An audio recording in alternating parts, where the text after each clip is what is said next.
దేశమంతా చక్రం తిప్పుతున్న కమలం పార్టీ దక్షిణాదిన పాగా వేయలేకపోతోంది. తెలంగాణలో అధికారం వస్తుందన్న దశ నుంచి తిరోగమించింది. కనీసం పార్లమెంట్ ఎన్నికల్లో అయినా పుంజుకోవాలని ఆశిస్తోంది. కేంద్రంలో మోదీ ప్రభుత్వం హ్యాట్రిక్ సాధిస్తుందన్న నమ్మకంతో ఉంది కాషాయ సేన. మోదీ పేరు చెప్పుకుని తెలంగాణలో ఇతర పార్టీల నుంచి నేతలను ఆకర్షించడానికి ప్లాన్ చేస్తోంది. భవిష్యత్తును దృష్టిలో ఉంచుకుని వ్యూహాలు రచిస్తోంది. ఇంతకీ తెలంగాణ బీజేపీ అమ్మల పొదిలో ఉన్న అస్త్రాలేంటి? Watch it.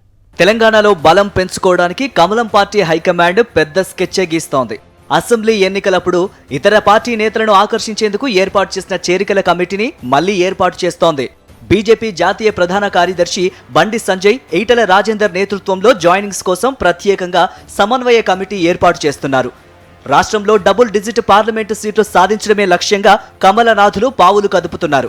ఇప్పటికే పలువురు బీఆర్ఎస్ సిట్టింగ్ ఎంపీలు టచ్లో ఉన్నారని బీజేపీ నేతలు చెబుతున్నారు.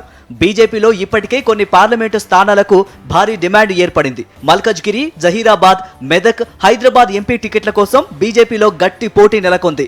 కొత్తగా బీజేపీలో చేరే ఆ సిట్టింగ్ బీఆర్ఎస్ ఎంపీలు ఎవరు, వాళ్ళు వస్తే తమ భవిష్యత్తు ఏంటి అనే దానిపై పార్టీలో నేతల మధ్య విస్తృత చర్చ సాగుతోంది. తెలంగాణలో అధికారంలోకి రావాలని బీజేపీ చాలా కాలం నుంచి కలలు కంటోంది. కానీ అసెంబ్లీ ఎన్నికల్లో డబుల్ డిజిట్ సీట్లు కూడా రాలేదు. దానికి అనేక కారణాలు ఉన్నాయని పార్టీలోనే చెప్పుకుంటున్నారు. అసెంబ్లీలో మెరుగైన ఫలితాలు రాకపోయినా భవిష్యత్తును దృష్టిలో పెట్టుకుని తాజాగా ప్రణాళికలు సిద్ధం చేస్తోంది. పార్లమెంటు ఎన్నికలతో పాటు ఆ తర్వాత వచ్చే స్థానిక సంస్థల ఎన్నికల్లో కూడా సత్తా చాటేందుకు కసరత్తు ప్రారంభించింది. బీఆర్ఎస్ లోని ద్వితీయ శ్రేణి నాయకత్వాన్ని బీజేపీలోకి తీసుకురావాలని ప్లాన్ చేస్తోంది. స్థానిక సంస్థల్లో బలోపేతమైతే వచ్చే అసెంబ్లీ ఎన్నికల నాటికి బలమైన ప్రత్యామ్నాయ శక్తిగా ఎదిగే అవకాశాలు ఉన్నాయని కమలనాథులు లెక్కలు వేస్తున్నారు.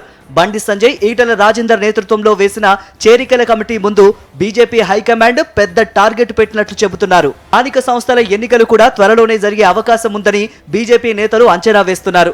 వచ్చే స్థానిక సంస్థల ఎన్నికల్లో సత్తా చాటే విధంగా పని చేయాలని, అందుకు తగ్గట్టుగా సిద్ధం కావాలని కమలం పార్టీ డిసైడ్ అయింది. అందులో భాగంగానే క్రింది స్థాయి నేతలను భారీగా చేర్చుకోవాలని పార్టీ స్కెచ్ వేస్తోంది. మరి బీజేపీ వైపు గులాబీ పార్టీ నేతలు ఏ మేరకు మొగ్గు చూపుతారో చూడాలి.